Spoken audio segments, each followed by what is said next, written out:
Tell you what else is going to be a good call. That's our guy Tom Murphy, who now joins us here on the Morning Rush. Tom, one of the questions that Sam Pittman was asked about earlier this week was Taurean Carter, and Tommy and I both agree it was kind of a non-answer that he gave. He said if there's anyone that can be ready at some point this season, it's him. He's working his tail off.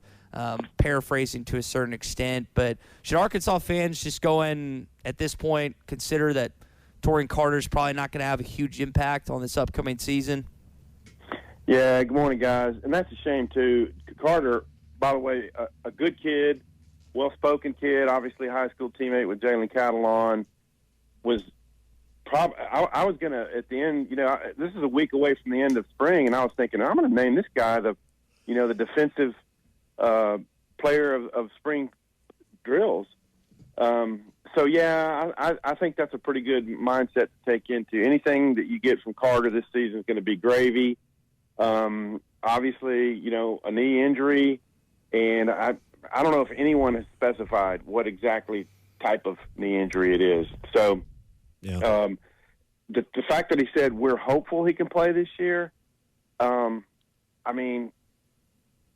if it's an ACL, the timeline doesn't fit very well. So who knows? I just hope that they can stay healthy at that position, because it's basically the thinnest position, D tackle, on the field, and it probably leads to the fact that they're going to have to play more three-man fronts.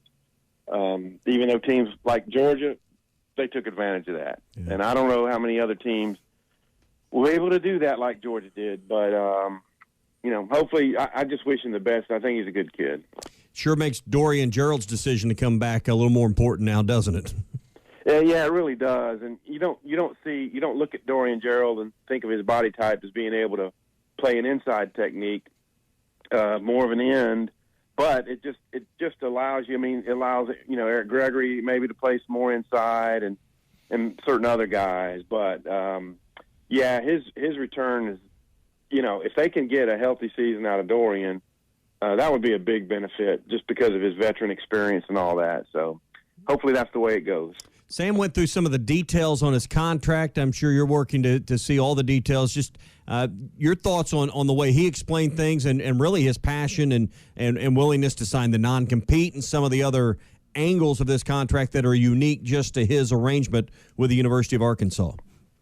Yeah, they obviously are still paying Chad Morris, so I think from Hunter Yurichek's viewpoint, having a less upfront type, so there's some. It's called retention bonuses, but it's basically some deferred pay, and when you average it out, it's $6.2 million, which I think that's the range we talked about quite a bit, between. Somewhere between 5 and 7, and so on paper, it's $5 million. But all he's got to do is just be there, and coaching, and it will wind up to 6.2. So, I think it's good for both sides. Obviously, Arkansas knew that where Sam Pittman's heart was. He wanted to be here, and then when you have a tough negotiator like Jimmy Sexton. I thought the fact that the buyout language survived intact was also a good deal for the U of A. And then I think for Sam Pittman, being able to stay in the $6 million a year range was a big deal. So, hey, if they continue to have success, there'll probably be an addendum put on, and he'll make more money because, this is still maybe a little bit under market value. But what he's done to have a above 500 record 2 years into this is certainly phenomenal. Tom Murphy with us here on the Morning Rush, Whole Hog Sports Arkansas Democrat-Gazette. Tom, I was being asked by Morning Rush listeners, maybe he's trying to still have a little wiggle room for Barry Odom and Kendall Briles. We'll see if they can make it through a fourth year. I wonder, Sam seems to be saying all the right things right now from a fan base. Tommy was speaking to yesterday. Man, it's really nice to have a time in Arkansas football where the fans just love their head football coach. It's nice to be in that way again. What else can he do between now and the 86 days before they play Cincinnati to convince fans, hey, you need to buy season tickets this year? Oh, well, that's a good poser. Let's see. Your quarterback's in place. Keep him healthy to the start of the season. That'd be a good deal. I don't know if you can. There's not a whole lot more roster acquisition to be done. You could add.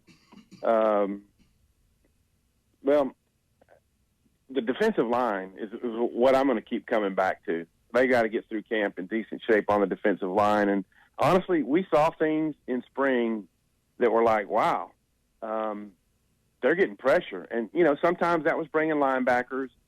Drew Sanders, I think, is going to be a huge key to this team because of his versatility and his speed.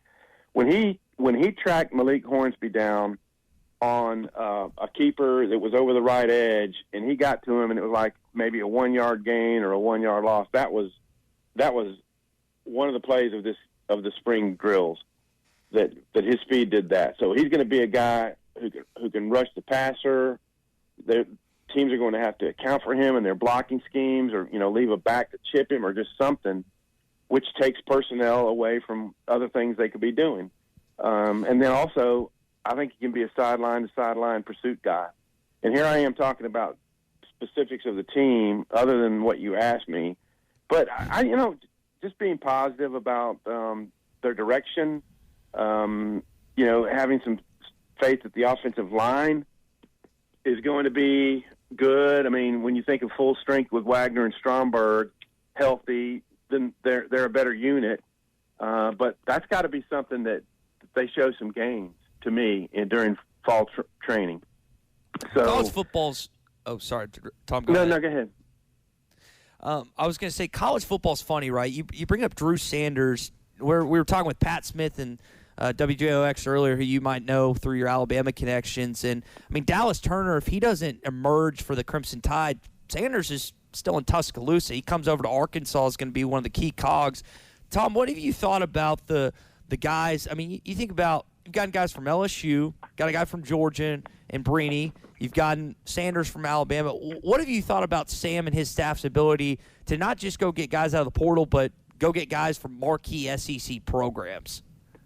Well, it just speaks to the fact that the players, the word is out in the industry that this is a coaching staff who builds up players, who doesn't tear them down, who knows what they're doing, who instills confidence and belief, and the vibe, so to speak, in Fayetteville is a good vibe. Otherwise, you wouldn't be getting Breenys and McLaughlins and Drew Sanders guys.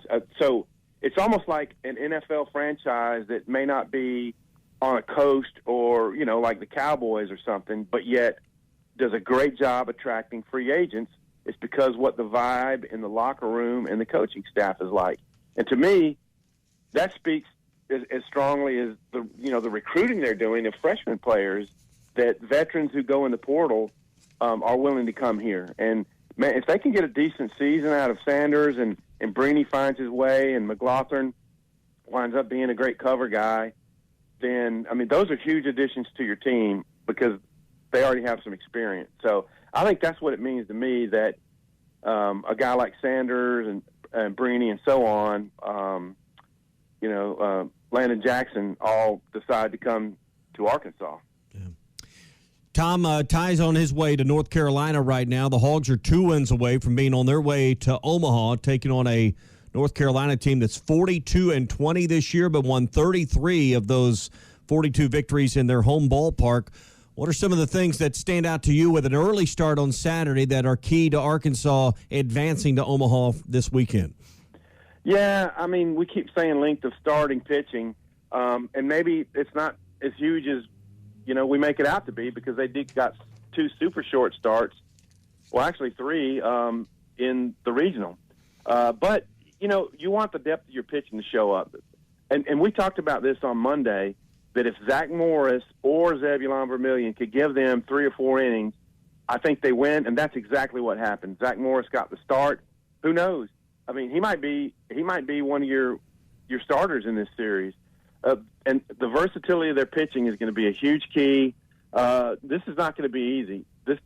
North Carolina teams hit a bunch of home runs. They've got a guy, Vance Honeycutt's a freshman All-American with 24 home runs, and another guy, Alberto Osuna, who's got 20. They've got 4 guys with 50-plus RBIs. So in addition to those two guys I mentioned, Danny Soretti and Mac Horvath have 50 RBI. Yeah. So there's some depth to their lineup. Obviously, being at home is a big deal. So super challenge for Arkansas. Last thing for me here, their two main pitchers, Max Carlson and Brandon Schaefer, both have 17 starts this year. Carlson has 72 and a third innings in that 17 starts. That's just over 4 innings a start for him. So there might be something there if Arkansas can get hot early in that game. He has not always went a deep distance for the Tar Heels. Absolutely. Yeah, I was looking at that. He's kind of been in the average of 4 or 5 innings. He's had a couple of 1 2/3 type things, like, really like all the Arkansas pitchers have, particularly Smith and Wiggins. But yeah, there seems to be some depth to their bullpen. Carlson and Schaefer both have whips that are 1.38 and 1.39. So, not great, but decent for college numbers. I just think it's going to be one of these who comes up with clutch hits late in the game. And right now, there's a certain karma. I think that, they rallied around the negativity that came out of Hoover and the fact that they were 6 out of 8. And congrats to Turner for his new endorsement and his new NIL deal. And, I just think that brings a locker room together. I mean, like, hey, man, we're taking some fire here, man. We're being strafed, and they rallied up. And, going into that last game, I was afraid it was going to be another 14-10 type shootout and that Oklahoma State being at home would have the edge. But lo and behold, they get the good start out of Morris and the other pitchers who threw in that game, including Hagen Smith, wound up getting the deal done. So I don't know. They have a certain look about them right now, and I don't count them out of winning this regional. Tom, we'll have to leave it there. We'll chat again Monday. It might be a deciding game 3, or maybe we'll have the outcome of the regional. We'll discuss it on Monday when you return. Absolutely, y'all. Everybody have a fine weekend. All right, Tom Murphy, Arkansas Democrat-Gazette, Whole Hog Sports with us every Monday and Thursday at this time on the morning. Partners at BetOnline continue to be the #1 source for all your betting needs and sports info. Find all the latest sports developments, including updated odds on the NBA playoffs, fights, and even next season's futures. And don't forget that the MLB is back as well. Who are you picking to win the World Series? BetOnline is your continued source for all your sports wagering needs, including live betting and your favorite Vegas casino and poker games. It's super easy to get started, so head to the website today or use your mobile device to join and use our promo code BELIEVE, that's BLEAV, to receive your 50% welcome bonus on your first deposit. Bet online, where the game starts.